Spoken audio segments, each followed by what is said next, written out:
that no. Well, we will take a turn now. One of the hottest movie trailers ever. Okay, I've seen the trailer already. If you thought the trailer for that movie was hot, I don't even want to think about what kind of shit you're into. And I'm not even addressing this woman specifically. I'm saying this to everyone who genuinely believed the trailer was hot. Of course, we gave you that first look at the 50 Shades of Grey trailer on Thursday, the parts we could show you. I don't know how much of the trailer they actually showed, but I can take a guess. If anyone's curious, you can easily find the trailer on YouTube. Watch at your own risk. And then in just 24 hours, millions of you logged on to watch and share the full version online. Well, guess what? Natalie did the world one better. She read all 3 books, as we know, and visited the set. Hey, Nat. That's right. I do admit I read the books, all 3 of them, so I was as eager as anyone to find out how Hollywood was going to translate the racy scenes from the page to the screen. Oh, please. I'm actually reading the first book right now. I've only read the first 8 chapters so far, and as of right now, I can only say 2 things about it. 1, I completely understand now why the writer from Nowhere quit after only reading 2 chapters, because the writing is abysmal. 2, the sex scenes are awful, or should I say scenes, since I've only read the first sex scene in the book, but I have to assume that it's only going to get worse from here. Just when I was about to think the scene's getting tolerable, shitty dialogue or yet another instance of the word murmur got me pissed off again. Seriously, I took the time to count how many instances of the word murmur were in the first book. 208, counting different tenses and such. Believe me when I say this. This book is horrible. And I still got 18 chapters left. Oh, and as far as adapting it to film goes, judging by the trailer, I have to say, not very good. Obviously, this is an adult movie. We tried to keep things morning show friendly, but if you do have kids, you might want to ask them to leave the room just for a couple of minutes. Yeah, Timmy, leave the room for a couple of minutes while Mommy has her diddle, would you please? On a cold winter day in Vancouver, a Hollywood crew is trying to generate some heat for the cameras, bringing Anastasia Steele and Christian Grey to life in 50 Shades of Grey. During a day of filming at the historic Fairmont Hotel, director Sam Taylor Johnson choreographs key scenes in an elevator. I've said it to my friends on Skype plenty of times. The elevator scene from Mallrats was better. Well, there's a lot that happens in this elevator. Yes. In the books, anyway. You obviously haven't seen Mallrats. Dubbed mommy porn by some book reviewers, the 50 Shades trilogy went on to sell more than 100 million copies. And what a way to waste your money. Why buy this kind of porn when you can find it on fanfiction.net for free? That's where this fucking thing should have gone in the first place. At least then we could have laughed at it like with My Immortal. Bringing themes of bondage, domination, and submission to a mainstream audience. I don't know shit about BDSM, but even I know that they got it all wrong. Mr. Grey will see you now. Now all eyes are on Jamie Dornan and Dakota Johnson, playing a millionaire businessman and a college student who embark on an unorthodox relationship, to say the least. Enlighten me then. What's it like shooting together? I mean, is there that instant chemistry? No, you hate each other. I'm gonna say it right now. I love the impression I'm getting. It's like they know that Anastasia Steele and Christian Grey have no real chemistry. I want to see these two tear this shit apart later on like Robert Pattinson and Kristen Stewart did with Twilight. He's hard to work with. I'm getting that sense. It's wonderful. Oh gosh, I can sense so much sarcasm in her voice, and she is trying so hard to hide it. I love it!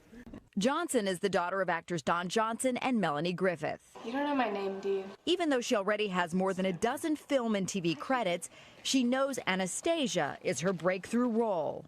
Do you feel like there's a lot that you could relate to?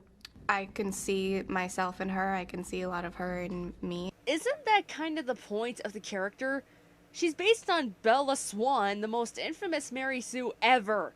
Going from what I've read so far, we haven't even gotten a concrete description of how she looks. You should kidnap me. Dornan has done sex scenes in the movies before and bared his body during his early career as a model, earning a unique nickname. Golden torso. Trust the Midas touch? Okay, I'm sorry, but I know there's a Midas joke in there somewhere. Golden That's torso, what they call him. Yes, exactly. I'm sorry, but I just love how embarrassed he is. I also can't help but feel bad for this guy, too.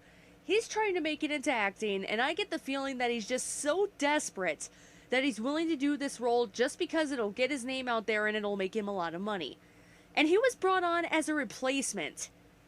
Kudos to the guy who got out of the role when he could. Are you anything like your character, Christian? Besides looks, 'cause careful how you I look answer this. exactly like I would picture Christian Really? Grey. All we know about him, or at least all I know about him from what I've read, is that he has gray eyes. Either way, you're only saying that because he's in the role. Stop being such a kiss-ass, you're not good at it. Okay, good. Steely gray eyes, a whole bit. There's always something about any character that you play that you're drawn to because you feel that. Oh, and one more thing. Christian Grey's also not Irish. Just thought I should throw that out there. You know, it relates to something within you. I am. From the very get-go, I said it would be great to discover two unknowns. 50 Shades author E.L. James has been a constant presence on set, watching her characters and fantasies playing out in front of the camera. God, did you really have to word it that way?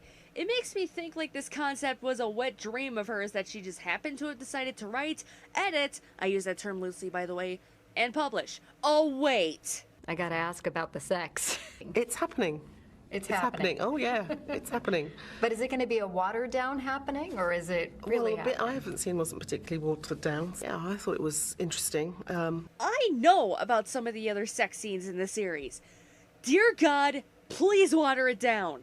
And not in that way. That's all I'll say about that. So people are expecting some steamy sex scenes. The reality of it is like burly men you don't know very well 3 feet from your face, and which isn't how you usually have sex. No shit. No one talks that way during sex, and no one, at least no one who's sane, does what they do. Me anyway, I don't know. But I do. yeah. Oh my God, she is Kristen Stewart. It's more about visually what our bodies look like and what we're doing, so it's more of like a dance. It's like acrobatics. Number 17, the spread eagle. Did I really just make a Chicago reference? Wow. Ooh. Okay. Sexual acrobatics. Yeah.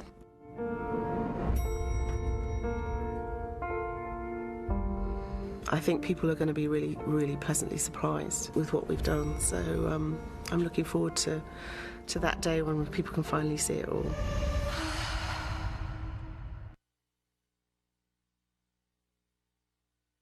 Jesus Christ, you got enough dead air in there? And keeping you there in black for the suspense. Something we weren't allowed to see there? No, see, that's dead air. You don't do that in a news broadcast. At the end? Perhaps, but you are going to have to wait, ladies, because 50 Shades of Grey from our sister company, Focus Features, comes out next February, just in time for Valentine's Day. Oh yeah, what a great way to spend Valentine's Day with your significant other. Spend $30 at the movie theater to watch 50 Shades of Grey. How about you do anything else? Play video games, rent a DVD, play with your kittens, watch videos of kittens on YouTube. Anything else. Again, we've posted the entire trailer on today.com. Also, more of my set visit, including one moment that made me and I think all of us blush and laugh a little bit. By the way, I've heard we had not for TV. 300,000 views of that today.com trailer, and actually they were all you. Nah, I'm guessing some of those were from Nutty Madam. Just refresh. How did you know? Well, as we mentioned, the trailer definitely has people talking about Yeah. 50 Shades all over, getting that explicit version online. Tamron, what's going on? Well, of course, a lot of blushing for the trailer, but we know people were blushing around the office when they were passing the book around. So we asked viewers for their awkward stories when it came to reading 50 Shades of Grey. Oh God, really? Guys, this is hilarious. Chandy says, my parents listened to it on CD while in the car. They are 67 and 76 years old. Oh, that's just the image I needed. Old people fucking after listening to 50 Shades of Grey. Go parents. Christine says it was passed around work in a brown paper lunch bag. It was referred to as the book. People passing it around like a joint. That explains a lot more than it should. And Jamie says, my 10-year-old son asks me, Mom, why are you reading? You don't read. I responded, oh, I do now. Where do I even start? Is this what it takes now? Is this what it takes to get people to read? No, fuck dynamic characters. Fuck settings that pull you in and make you feel like you're there with everyone else in the story. Fuck actual meaningful conflict. Just give them a story about an inept college girl, a billionaire who doesn't give a shit about anyone, yet somehow still finds the time of day for this bitch. Throw in some sex scenes, and there you go. Instant bestseller. No need to actually engage the audience with some thoughtful material. Just get them to think with their nether regions, and they'll be good to go. Fuck this book. Fuck E.L. James, because obviously she hasn't been getting enough from her husband. Fuck these so-called reporters, and just fuck everything. This shit makes me so angry. Let's just keep going before I have a fucking aneurysm. Go mama. Let us know your blush-worthy moments when reading the book or watching the trailer. We're all in your business this morning. Hey, Cameron, what's the latest on Matt's tattoo? Wait, what? Oh, Tap for Matt. That's what I call a hashtag Tap for Matt. What is it? 61% yes tattoo. 61%. You opened the door. Then I so should now get a tattoo? You gotta get it. Come on. Okay, now what kind of tattoo? Okay, really. 50 Shades of Grey. No. Back with One Republic. First, your local news. My mama told me not to get a tattoo of Roy Orbison, but what mama don't know won't hurt her. I can't believe this shit. Is this what the morning news is like now? Fuck, no wonder I get all my news online and from last week tonight. I hope this video gave you an idea of why I hate the 50 Shades series as much as I do. And if all goes well, there will be more to come about my ranting and bitching about the 50 Shades series.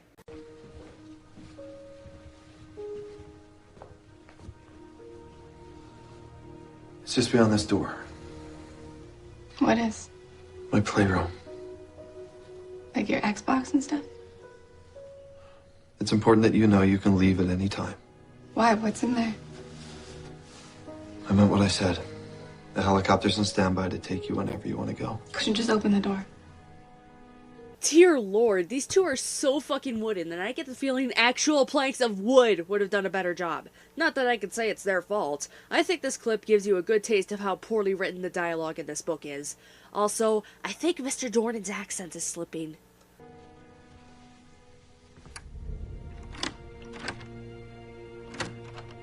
The 50 Shades phenomenon. At the climax of those books' popularity, it was 2 books being sold every second in this series, for a total of more than 100 million sales. Unprecedented. I'd make a crack about how the popularity of the 50 Shades trilogy hurt the sales of other good books, but I get the feeling there was very little market overlap. That said, it's still a goddamn shame that these women, and in some cases men, got sucked in and therefore didn't really bother taking the chance to read other books that were published in 2011 and 2012 that were genuinely good. The trilogy has been controversial, derided by some as chick lit, but these are among the most successful works of literature of any kind of all time.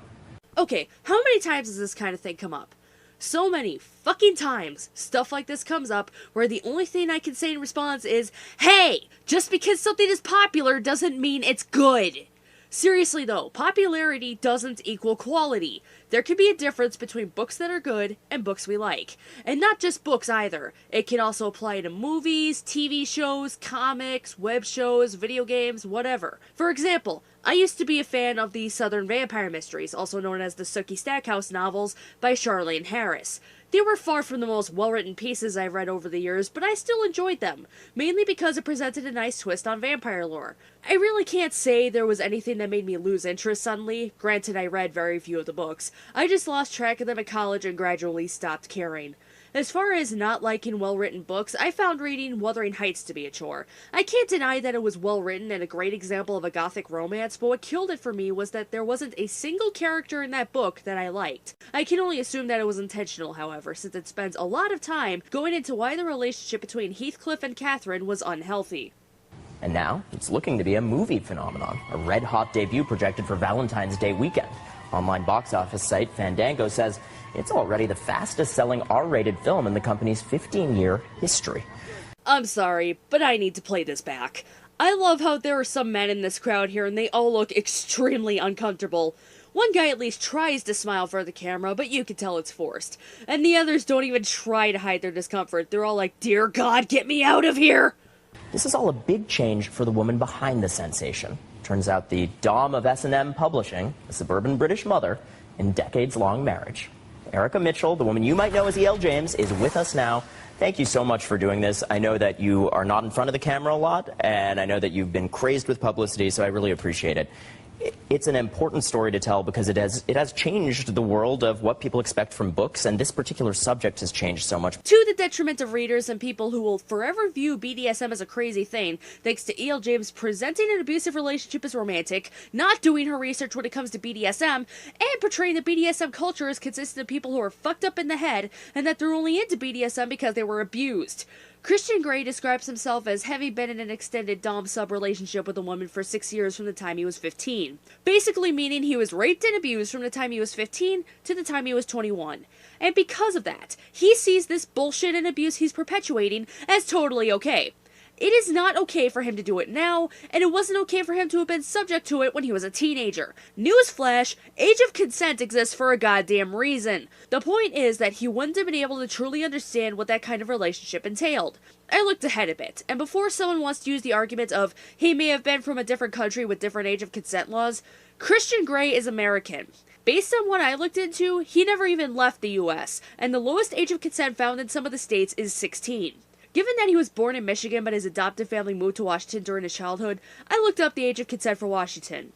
Age of consent is 16 there, and if someone who's at least 14 but younger than 16 has sex with someone who's at least 4 years older than the minor in question, the older party is guilty of third-degree rape, which is a Class C felony in that state, which means the maximum punishment that can be given for that crime in Washington is 5 years imprisonment and or a $10,000 fine. And guess what? She was never even charged.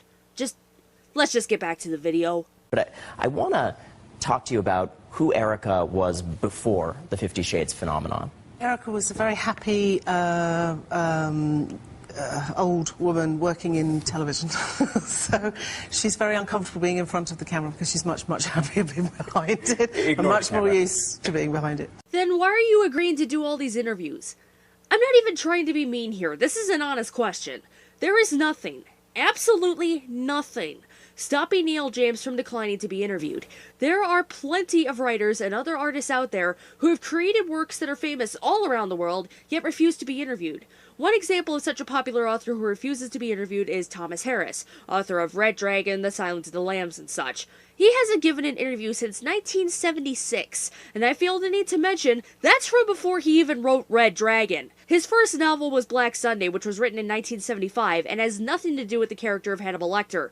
I can imagine that the popularity of the Hannibal Lecter series makes him want to stay away from the limelight, and there is nothing wrong with that. Some people are very private and just don't like the spotlight. There is nothing stopping E.L. James from refusing to be interviewed, so I'm honestly confused about why she's willing to spend so much time in the public eye if she's uncomfortable with it. I thought of two possibilities. One, she's trying to step out of her comfort zone. If that's the case, then I can actually applaud her for doing so. Or two, she secretly loves the attention but doesn't want to come off as an attention whore. I'm going to withhold my judgment and give her the benefit of the doubt because despite how I presented myself in my last commentary on an interview of hers, I don't want to hate her. Well, I respect that. You told me when we first met the story of how this idea came to you, and it was somewhat unexpected. Yes, yeah, I mean, it was, I wrote, this was originally written as Twilight fan fiction. I saw the film. Practically everyone at this point has talked about this, so I really have nothing to add here. Skip. More than 100 million copies sold, a dinner table conversation in every home around America for a time. How has it changed your life to be that prominent? Well, I try not to be, which is why I don't like to be in front of the camera. I like my anonymity. I like to be able to walk down the street and nobody know that I'm there. Yet she agreed to do this interview and even let her real name get out there. She must not be trying very hard. You know, I really wanted to give her the benefit of the doubt, but honestly, she's just giving out more evidence that deep down, she really wants and loves that attention. She just goes into more detail about how she supposedly values her anonymity and describes how she's done more traveling since the books took off. Skip! Now, there are people who say this isn't even literature. You know, when I tweeted about this segment, there were people chiming in saying, oh, how could you? It's so lowbrow.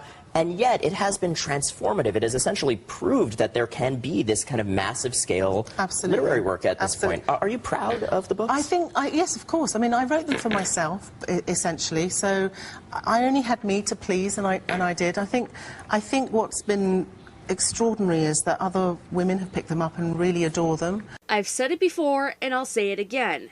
If you were writing it just for you, then what reason did you have to try and publish your work? I've got a novel I want to work on. I'd be lying if I said I wasn't writing it for me, but I'm not writing it just for me. I believe that there are plenty of people out there who would appreciate my work. I write with the goal of entertaining people, not just me. That's why I want my work to be the absolute best it can be, because as a writer, nothing hurts worse than making readers of any of my work feel like I just wasted their time. And it's brought women to reading. Only yesterday I got an email from a woman who was 47 who said she hadn't picked up a book since school, and she just read all 3, and that was amazing, absolutely amazing. So to do that, and I've had lots and lots and lots of those emails, has been really, it's been just awesome. Implying that there weren't any women reading before they found and picked up 50 Shades of Grey. I'm a woman who's read plenty of good books, and I know plenty of other women who are also avid readers. And guess what? They're avoiding your books like the goddamned plague. I should be avoiding your books like the plague, but instead I'm infecting myself with this shit. I could be reading any other book, but no. I felt the need to read this book just so I wouldn't be left in the dark when other people complained about it, and also so I could rant about this book if I wanted to and actually know what I was talking about. Newsflash, Mrs. James, you're not some fucking messiah who's given the demographic of women readers a much-needed kickstart. We didn't need a fucking jumper cable. We were always here reading. If anything, you've kickstarted women into reading other books that have nothing to do with abusive relationships being glorified and romanticized. Congratulations! I hope you're proud of yourself, because now that your books have been out for a few years, people are going to look at this abuse and think that it's okay. I'd go more into this, but we'll get to that later. We'll definitely be getting to that later. And yet, the counterpoint to that is there are those who say that because of the content of this book, it maybe even glorifies the abuse of women. There are some hashtags trending on that front. People on social media trending the hashtag 50 Shades of Abuse, $50, not 50 Shades. That's a campaign telling people to donate to stop violence against women instead of going to see I'm the all film. for stopping violence against women. Yet you wrote a book romanticizing an abusive relationship. Oh, but don't look at me. I've got evidence in the form of a study found in a fairly recent volume of the Journal of Women's Health. The study did have its limitations, namely it was a cross-sectional study involving the administration of a one-time only survey and had no time-specific data about when the subject's reading of at least the first book in the series occurred relative to the health risks measured. Those health risks and warning signs consisting of violence victimization, including physical, sexual, and psychological abuse, and even cyber abuse, binge drinking, having sex with 5 or more intercourse partners during their lifetime, and signs of an eating disorder. However, despite the fact that correlation does not equal causation, it shows that there is some sort of relationship there and it's worth looking into further. Finally, even the study talks about why the relationship between Christian and Anna is abusive. Namely, Christian employs strategies typical of abusers, including stalking, he deliberately follows Anna and uses a phone and computer to track her whereabouts, intimidation, he threatens her with punishment and violence, including pressuring her into activities she is uncomfortable with, social isolation, he isolates her from friends and family, and sexual violence. He uses alcohol to impair her consent and intimidates and pressures her into uncomfortable sexual activities. In response, Anna experiences reactions typical of abused women, including constant perceived threat, for example, that Christian is trying to track her down, is angry with her and will punish and harm her, altered identity, Anna describes herself as a pale haunted ghost, stressful managing, Anna engages in behaviors to keep peace in the relationship, such as withholding information about her whereabouts to avoid Christian's anger, yearning for health and normalcy in the relationship, and disempowerment and entrapment as her behaviors become mechanized in response to Christian's abuse. It even talks about how Twilight normalizes abuse. Twilight started it, 50 Shades is just adding to the problem. This is essentially a passionate love story. I think if it was a book about abuse, then women wouldn't be reading it, women wouldn't be loving it. They recognize what it is about it. Except that if it was a well-written book about an abusive relationship and it portrayed it as the awful thing it really is, then people, regardless of gender, would read it. Case in point, Wuthering Heights. I didn't like it because there were no likable characters in my opinion, but I still appreciate it for what it is, and there are plenty of people who like the book because it portrays an unhealthy and abusive relationship and pulls out all the stops to let everyone know that this shit is not okay. About the story that appeals to them. It's a very broken man, a very strong young woman who brings him out of himself and turns him round. So that's what the books are about. They're not about abuse at all. Except the woman shouldn't have to give herself up completely in order to do that. Sometimes there are things that are broken beyond repair. The moment Christian raped her in Chapter 12 is the moment she should have given up and gone to the police. And it does strike me, you know, you told me when we first met, don't read them. But I was, of course, going through them before. It's about men. I get very uncomfortable about it. When men read it. Well, tell me about that. Why does it make you uncomfortable? It's written for me. I'm a woman. It's great that other women read it. And the range goes from a little bit too young right up until they're into 95 years old. And that's great, but it's not written for men. It's a book for women. It's a fantasy for women. Implying that guys can't enjoy stuff made for women and that women can't enjoy stuff made for men. Way to be a revolutionary in your writing, you fucking bint. That's it. So I butted in nevertheless, and I was struck by one thing, which is how traditional the core story here is. Absolutely. That it's Beauty and the Beast. The protagonist is a virgin even. It's conservative in a lot of ways. Absolutely. She falls in love with the man that is the love of her life, and I won't spoil the conclusion, but it's very domestic in nature. Dude, the fact that this whole thing involves a bastardization of BDSM and the fact that Anna actually graduates college shows to me that you have no clue what the fuck you're talking about. At least Anna graduated college, which is more than I could say of Bella Swan. Was that traditionalism a deliberate goal? I think it's a trope of all this romance novels. I mean, at its heart, it's a romance novel, and my early 30s was spent on the tube reading a lot of romance novels. That Joanna Lindsay, Catherine Coulter, Brenda Joyce, all of Elizabeth Lau. God, I could go on and on and on and on. Allow me to just replay a clip of what I said earlier. Way to be a revolutionary in your writing, you fucking bint. Next! And yet there is the traditional magnet for controversy here, which is the treatment of women and the tension between your saying this is about women, it's for women, it empowers women. And yet, you know, for instance, we went out for questions on Facebook. Holly Renee wrote in and she said, how can you release a novel that so many people have read and which is now going to be a huge box office success that blatantly disregards the act of enthusiastic consent? Do you disagree with that characterization? I completely disagree with that. There is enthusiastic consent throughout. It obviously shows that she hasn't read the book. Allow me, then, to read a bit from Chapter 12 of the book, which I have called the rape chapter many times. To give context, this is after Anna sent an email, a joking email, saying it was nice knowing him after he gave her things to look up regarding BDSM. He responds by breaking into her duplex apartment. I'll only read certain excerpts since they're spread out over a couple of pages, and I highly doubt anyone wants to hear me read that much from the book. The first part starts at the bottom of page 135 to the top of page 136 in my PDF copy. I needed time to think, I whisper. I'm all rabbit in the headlights, moth in the flame, bird to a snake, and he knows exactly what he's doing to me. Think about what, Anastasia? You? And you decided that it was nice knowing me. Do you mean knowing me in the biblical sense? Oh shit. I flush. I didn't think you were familiar with the Bible. I went to Sunday school, Anastasia. It taught me a great deal. I don't remember reading about nipple clamps in the Bible. Perhaps you were taught from a modern translation. His lips arch with a trace of a smile, and my eyes are drawn to his beautiful sculptured mouth. Well, I thought I should come and remind you how nice it was knowing me. Next is from the bottom of page 136. He reaches down, and from his pants pocket he takes out his silver-gray silk tie. That silver-gray woven tie that leaves small impressions of its weave on my skin. He moves so quickly, sitting astride me as he fastens my wrists together, but this time he ties the other end of the tie to one of the spokes of my white iron headboard. He pulls in my binding, checking it secure. I'm not going anywhere. I'm tied, literally, to my bed, and I am so aroused. He slides off me and stands beside the bed, staring down at me, his eyes dark with want. His look is triumphant, mixed with relief. That's better, he murmurs, and smiles a wicked, knowing smile. He bends and starts undoing one of my sneakers. Oh no, my feet. No, I've just been running. No, I protest, trying to kick him off. He stops. If you struggle, I'll tie your feet, too. If you make a noise, Anastasia, I will gag you. Keep quiet. Catherine's probably outside listening to him right now. Gag me? Kate! I shut up. Oh, and starting on page 137, Christian has Anna drink white wine to impair her ability to consent or refuse. Are you trying to tell us, Mrs. James, that Anna gave enthusiastic consent in this section? Sounds to me like she was trying to fight him off and only relented thanks to the alcohol. Therefore, the only conclusion I can reach, along with some friends that I read this entire chapter to, along with TV tropes, is that Christian raped Anna in this chapter. You're the one saying that this book empowers women when it portrays abuse and rape as something romantic. Kiss my ass.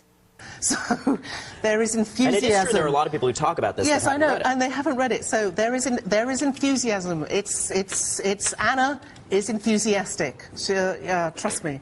I am reading the book, motherfucker, and unlike my last commentary on another one of your interviews, I actually read portions from one of the chapters and gave evidence to back me up. As far as I'm concerned, you have given me no reason to trust in any of your arguments. So, it's whenever anyone says that, I know, oh, you haven't read the book. What was your biggest concern in bringing this to the screen when you sold the rights to the book? I think my biggest concern was doing the sex. I didn't want it to be trashy and nasty and all of that kind of stuff. Too late! So that was I think my biggest concern. The hype machine is in full swing now. Are you happy with how the movie turned out? Yes, I am. It took us a long time to get there, but I think because there's such a passionate fandom behind it, I wanted to honour them, and this grew out of fandom, so I absolutely understand what it's like to be part of that. Projection! Seriously though, I doubt her level of input in the film had anything to do with the fans. And I wanted them to be as enthusiastic about the film as they are about the book, and that was really important to me. You talked about what a long, hard road it was to get here. It's challenging for any author to see their vision brought to the screen. Yes. It seems like with J.K. Rowling and with yourself, in these rare cases of extraordinary leverage and power in the hands of the author, there's a new paradigm of just ensuring in the contract that you have creative control. I can agree that it's good for the author to have some level of creative control in an adaptation of their work. It's something that can help keep the adaptation from becoming a bastardization. However, there has to be a limit. I'll elaborate on that in a bit. I think I was lucky in a sense that because everybody all of the studios wanted the book, bar Disney, so I was lucky to be able to insert myself as a producer and actually use, as a producer, be involved in the whole process. And how hard was it to fight that fight? How hard did you have to push? I had to push pretty hard on certain things, yes. There have been reports that, it was very confrontational on set, etc. Well, that's wrong. It wasn't. So it's just the media making a story. And here's where I get back to the mention of how there needs to be a limit to an author's creative control in an adaptation of their work. Read that headline. She can say all she wants about how the media just generated the story, but of course she's gonna say that when they're trying to tarnish her name. The damage has already been done, lady. Some people are going to take this at face value and assume that you're going to threaten to boycott the film just over some goddamn dialogue. When your dialogue is written like this... It's just beyond this door. What is? My playroom. Like your Xbox and stuff? It's important that you know you can leave at any time. Then maybe you should listen to their feedback. So no, it was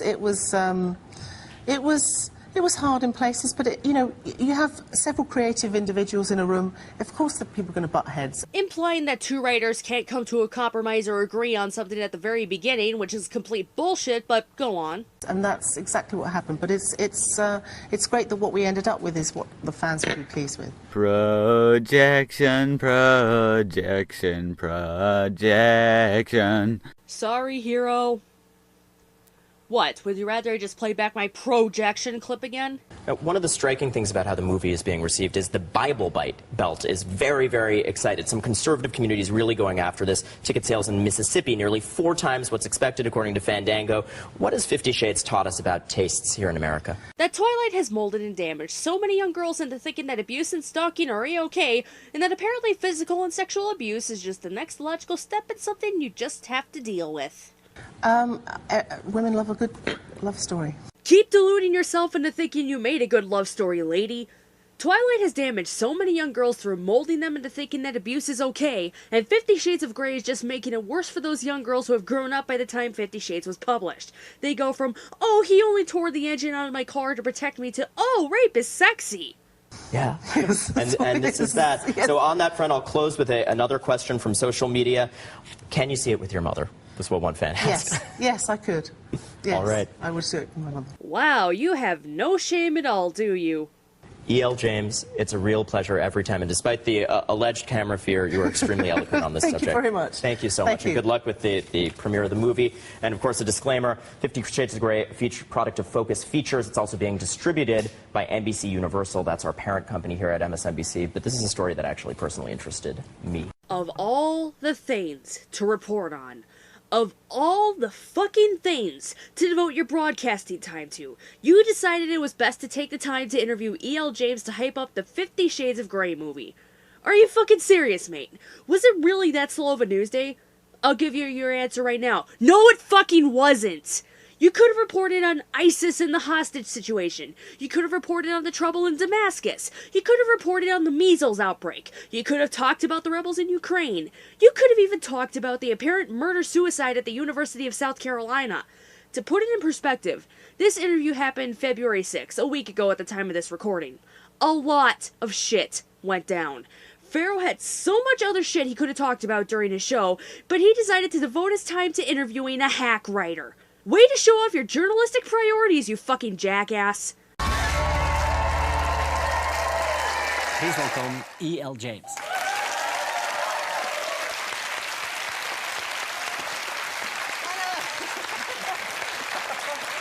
I really don't want to make fun of her appearance in any way, but would it have killed her to pick a dress that's a little longer? I really don't have a better term, but you had to admit that outfit doesn't look that great on her.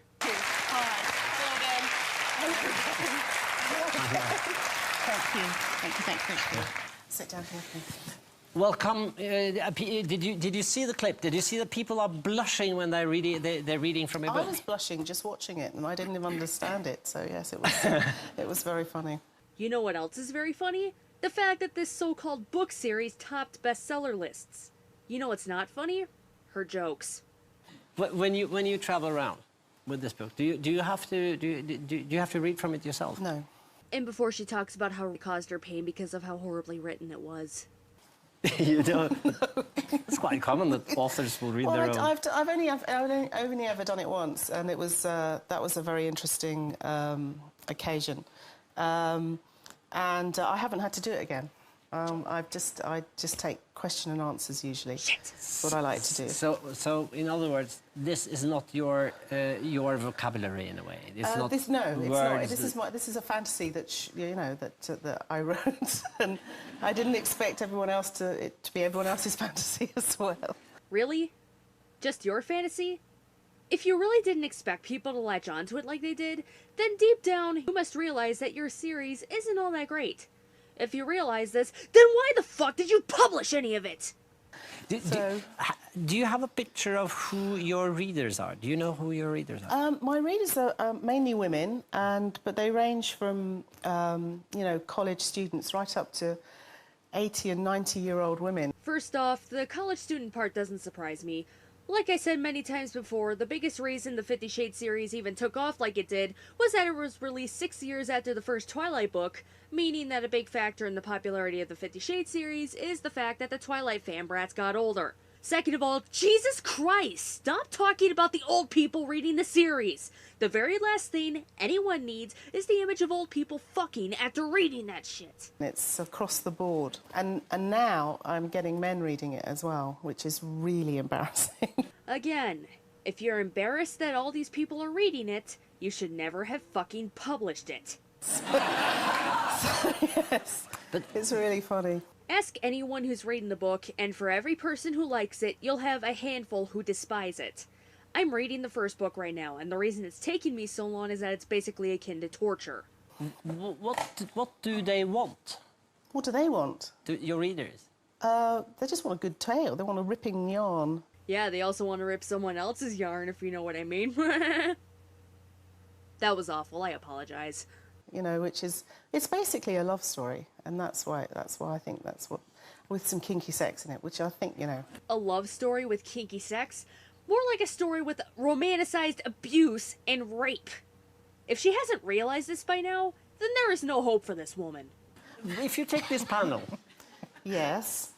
Guess who would be a reader? Guess who would be a reader? Him.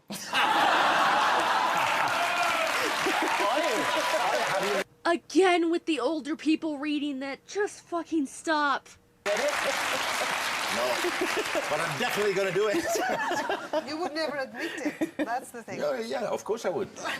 I have read it. You've read it? I've read it, yeah. I see, Because okay. I bought it sort of on my way from New York. And I saw a bestseller and 50 Shades of Grey, and I thought it was one of those sad stories that I normally would go for, you know, with Which part of the book was best? Oh no, this is a sad story. A sad story about how sex sells in the worst way and how an abusive control freak can change if you just love him enough, which is a crock of shit. No, I read the whole book. I started to read the book on the plane, and then suddenly I found myself looking around. Do they see what I'm reading? What if they know what kind of book this is? I feel so bad for the people who had to sit next to this woman on that plane. And then I thought a lot about why I read it to the end, because I hate to break the news, but you will of course not get the Nobel Prize in literature for the book. But why do we read it to the end? Because I think it's the way you write about the experience of sex in a strange way. In a strange way? Yeah, strangely horrible. I've read some of the sex scenes in this book, and I have to say, they are some of the most horribly written sex scenes I have ever read. And I've read my share of smut on fanfiction.net. As far as reading it to the end goes, I can't answer that one. Though in my experience, after having read 11 chapters, the only reason I haven't rage quit by now is that my close-knit group of Skype friends are backing me up on this, and well, I gotta find out how it ends, right? Because it is his wishes, but still from a woman's perspective of pleasure, of sexual pleasure. Yeah, I think that's why. Yeah, sexual pleasure like climaxing during a rape, which both Anna and the author fail to realize can happen. But would you say it's a feminist book? No. Is that what you say? No. Oh, thank you, Jesus. Someone who's read it and has the ability to say it's not a feminist piece. It's a very empowering book for women. Are you fucking kidding me? Empowering? This is not an empowering book for women. It's a belittling book. It's an anti-feminist piece. If this was truly an empowering piece, Anna would have broken it off with Christian Grey, and Grey would be in prison for violent sexual assault and rape. It's not kinky, it's not BDSM, it's violent sexual assault and rape. It's romanticized abuse. End of. That's what. In what sense? In what sense?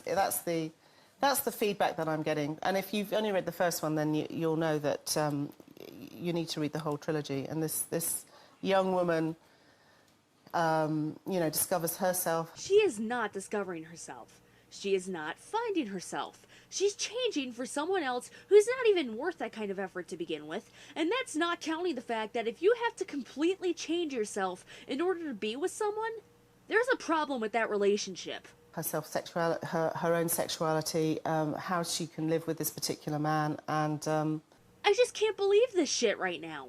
I know what happens at the end of the series. Christian and Anna get married. Fuck your spoiler alerts, I don't care. The last thing any woman should do with the man who raped and abused her is marry him. If she was smart, she would have gone to the police and tried to get this man sent to prison.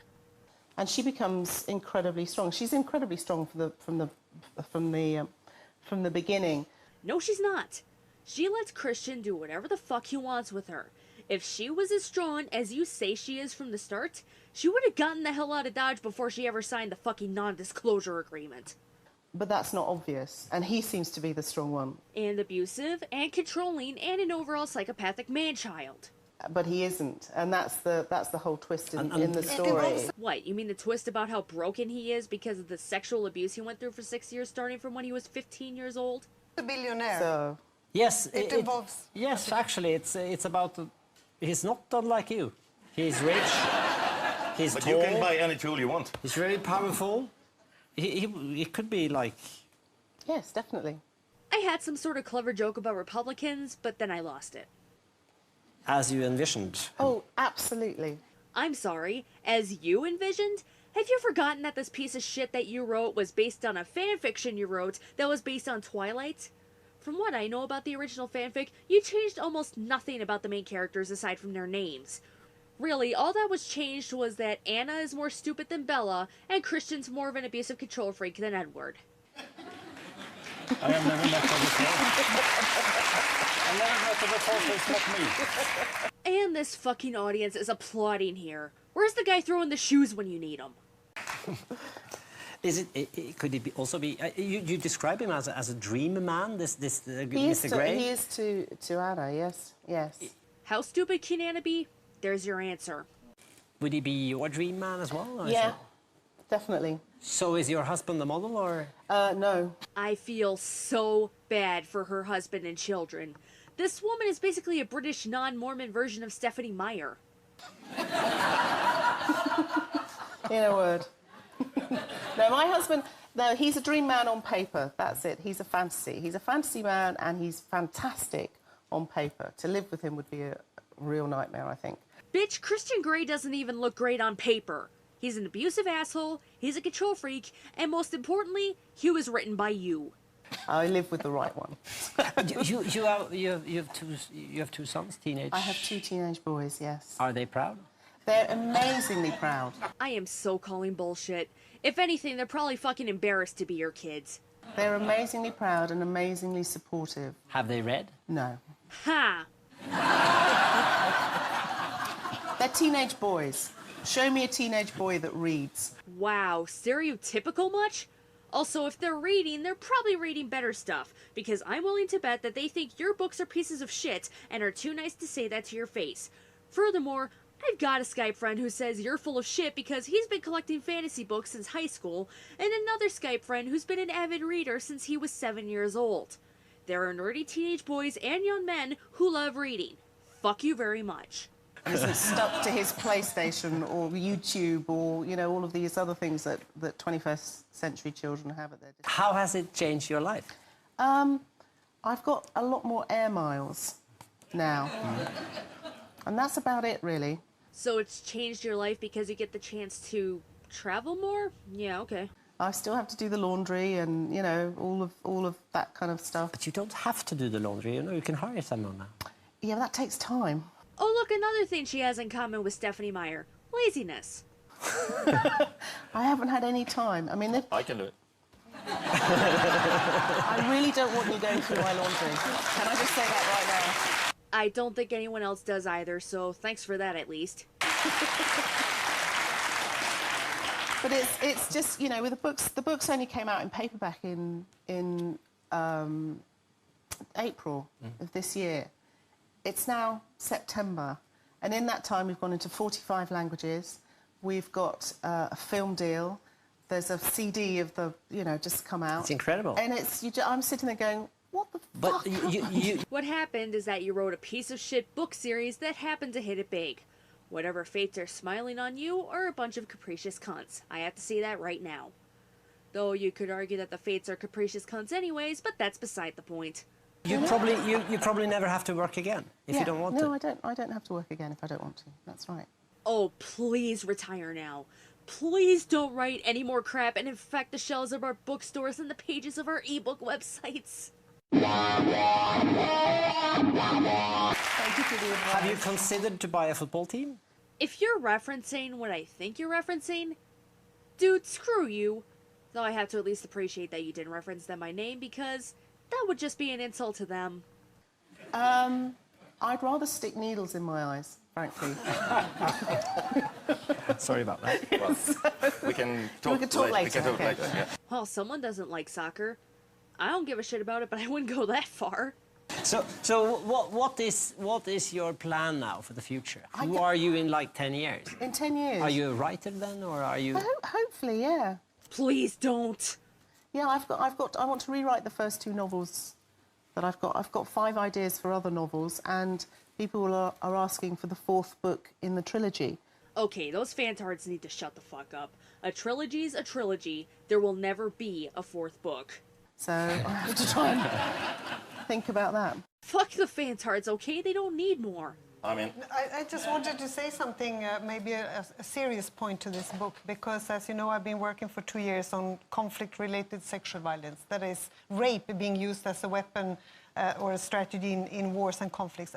As a matter of fact, it's very important that women are allowed to have their own sexuality, that they feel they own their own bodies. From that point of view, this is, as you said yourself, this is a statement. Never mind the fact that Christian rapes her and threatens to rape her further, and she still sticks with him. It certainly brings in those issues as well, and in terms of where on the divide do you stand? Is this a feminist book? Is it an anti-feminist book? And all of that sort of thing. And I will always go back to it's a love story. The woman, the central character in it is an incredibly strong woman. What can I say here? What can I say that I haven't said many times already? There is no hope for this woman. If after all this time she can't see why Anna is anti-feminist and why she's weak, she probably never will.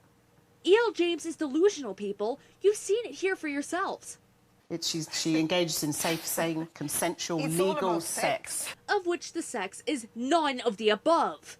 It's not safe, it's not sane, and as some of you may know if you've seen my last 50 Shades of ADD video, there's at least one instance where the sex is definitely not consensual. This doesn't even count as risk-aware consensual kink. She's not aware of the risks, nor was he when he was younger, and I can almost see how one would argue that he still isn't aware. And going by 50 Shades of ADD again, you could argue that none of their stuff is consensual to begin with thanks to the self-voiding contract. And I have no clue who would actually classify this stuff as kink because of how insane this is. I don't know, it's a story. You only want to read the part of it? In the whole book. I'm just curious. You want to read the 2 pages where... The sex doesn't actually begin till 100 chapters, 100 pages in. 100 chapters, it feels like 100 chapters, 100 pages in. Yeah, another thing I hate about this fucking book is the slow pace. It plods on, and on, and on. Everything is fucking horribly written, and it takes forever for anything to happen. You haven't got the patience, you know. I don't have the patience. No, you haven't. Thank you very much for being with us here tonight. Oh, well, thank God that's over with. This woman, she's more delusional than I thought.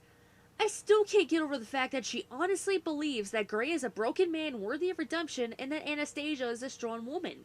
The only person who can fix Gray is himself, and going by what I've read in the first book, he doesn't think that he needs fixing, and I've already said my piece on what I think of Anna. The fact that E.L. James can't seem to realize this would be funny if it wasn't so sad. I hate to think of what that says about her husband, because her husband helped edit the first draft of the first book. Honestly, the more I think about it, the more I feel bad for her and her family. I also feel bad for the 50 Shades fan brats. This is the woman you idolize, people! Ever since you latched on to Twilight, you've been sliding down a slippery slope, and it stopped at this. I hate to think about what might come next. I can only hope that everyone realizes just how crappy these books are before they slide down further. However, given how slippery slopes tend to work, we probably have a long way to go. Erotic literature has been around for a while, but 50 Shades is the first series that became so popular with so many people, somehow. And bad romances became popular thanks to Twilight, somehow, though those have existed before. I guess all we can do is sit back and wait for the next trend.